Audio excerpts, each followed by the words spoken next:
On m'explique toujours les choses quand il y a un cas de figure qui est toujours très facile. Pour changer les tambours, par exemple, pour changer les freins, les tambours, il suffit généralement de dévisser le gros écrou qui est ici au milieu, après avoir mis la voiture sur chandelle et enlevé la roue, bien entendu. On dévisse cet écrou, on prend un petit marteau, on tape 2-3 coups, et le tambour vient tout seul. Des fois, il n'y a même pas à le taper, on le prend, on le remue, on tire et il vient. Là, on a le cas de figure d'un tambour auquel on n'a jamais changé les freins, qui a eu plus de 150 000 km compteur sans jamais changer les cartouches de frein, donc on voit qu'elles sont vachement abîmées, elles sont mortes, il n'y a carrément plus rien dessus, on le voit de suite. Et par contre, pour l'enlever, le tambour, il ne vient pas.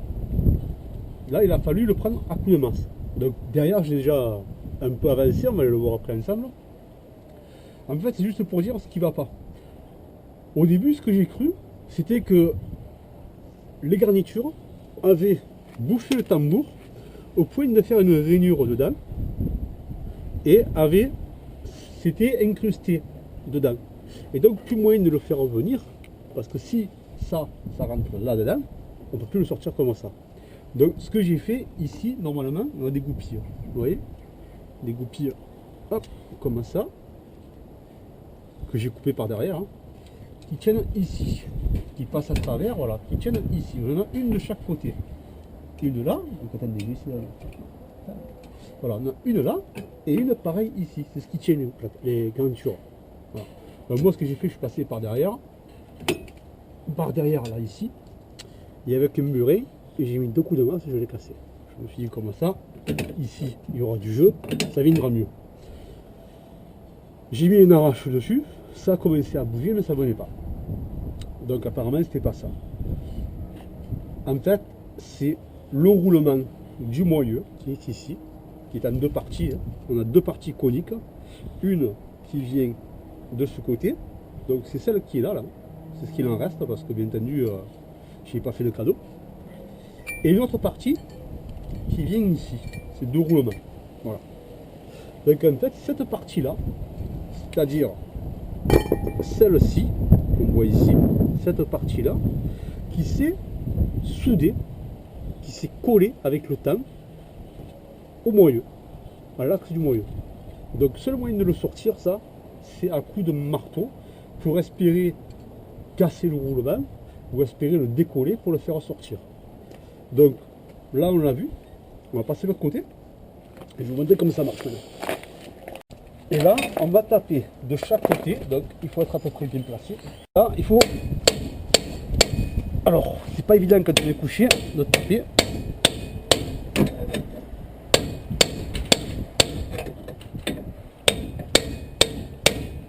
Voilà, on tape un peu d'un côté. Ensuite, on tape un peu de l'autre. Et ça va sortir comme ça. Alors, il faut y aller.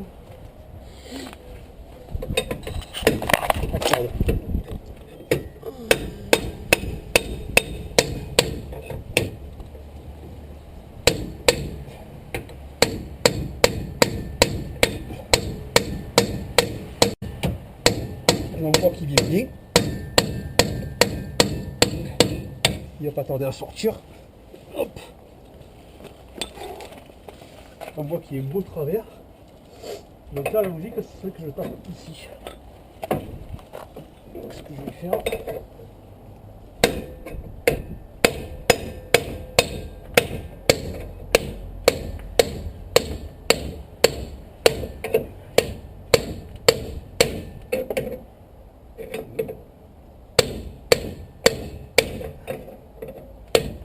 Alors ça, c'est pour la sécurité. Je prends toujours des burines comme ça.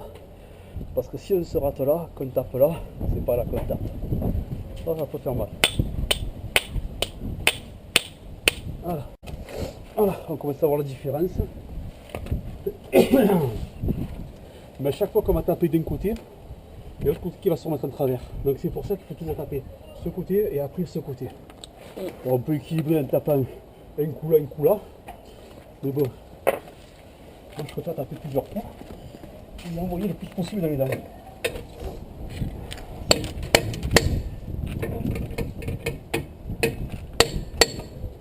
Ah, ça y est, hein. Ah, là, il va tomber là. Voilà. Donc là, on le voit. Le roulement interne, il est bon. Et par contre, le roulement qui était ici, il est resté là. Et celui-là, par contre, on a un peu plus de chance parce que voilà, il est sorti. Quoique là, j'ai un petit extracteur qui va aller. Donc là, on a de la chance. Parce que cet extracteur-là, bon, c'est un vieux truc il y a 20 ans, il est très court. Donc l'autre côté, je ne peux pas l'attraper. Vous voyez? Voilà. Même si je fais ça, même si je fais ça, l'autre côté, je suis trop court. Donc là, on a eu du bol. C'est venu nickel. Voilà. Et c'est ce roulement qui s'est collé à ce moyeu. Donc avant de remonter, papier de verre très fin, nettoyage, genre 000, polymerie, très fin, pour pas trop user le moyeu. Donc il ne faut pas l'user. C'est pour le nettoyer. Donc je vais mettre déjà une coupe d'acétone pour que ça ressort. Et si je vois qu'il y a des traces de rouille ou des traces d'imperfection, tout comme ça, un petit coup de 180 et c'est parti. Avec de l'huile, bien sûr. On travaille toujours à l'huile. Maintenant, on va faire ce qu'on a dit tout à l'heure. On va chauffer cette pièce-là. De l'autre côté, je vais mettre avec ce pied de biche, enfin ce reste de pied de biche. J'ai du mal à jeter les outils, moi, mais ça toujours. Voilà, donc ce reste de pied de biche. Et on va pousser pour sortir la pièce en douceur. Donc déjà, démarrage.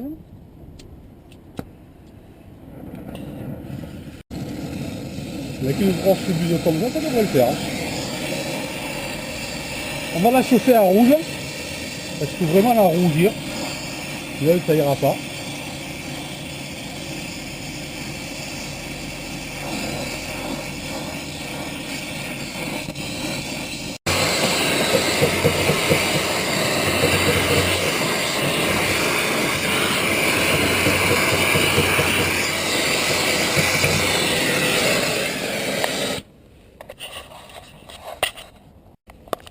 Alors, là ça y est, on a réussi à le sortir en chauffant. Donc comme vous avez vu sur la vidéo, il a fallu chauffer assez fort. Donc on n'a pas rougi le métal, on est allé plus que le rougir, on l'a jauni. Et petite précision, encore, vous allez me dire, ici il y a un collier, enfin un collier, une bague. Pourquoi on n'enlève pas la bague?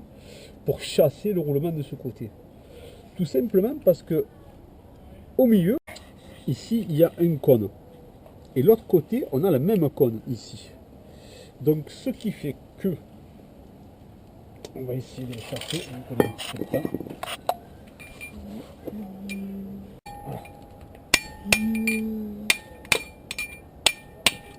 Voilà. Je fais carrément la sauvage parce que j'ai même pas enlevé la bague.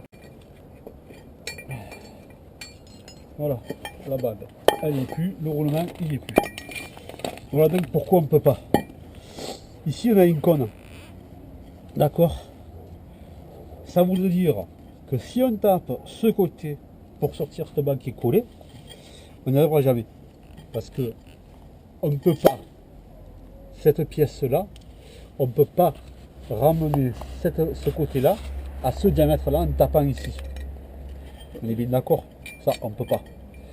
Et vu qu'on a un roulement dans ce sens et un roulement dans ce sens, lever la bague sert strictement à rien.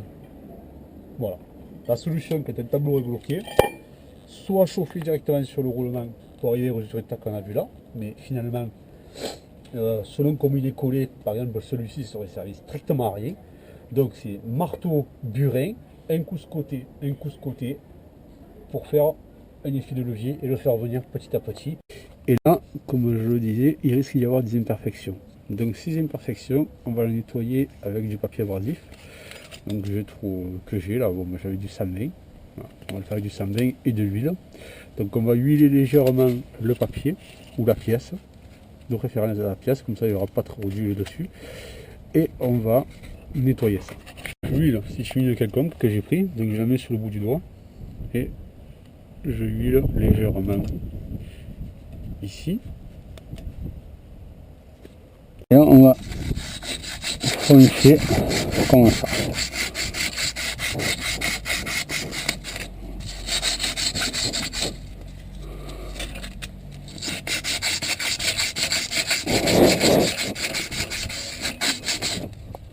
Et au fur et à mesure, on va contrôler. Là, on voit qu'il y a une imperfection, mais ça va.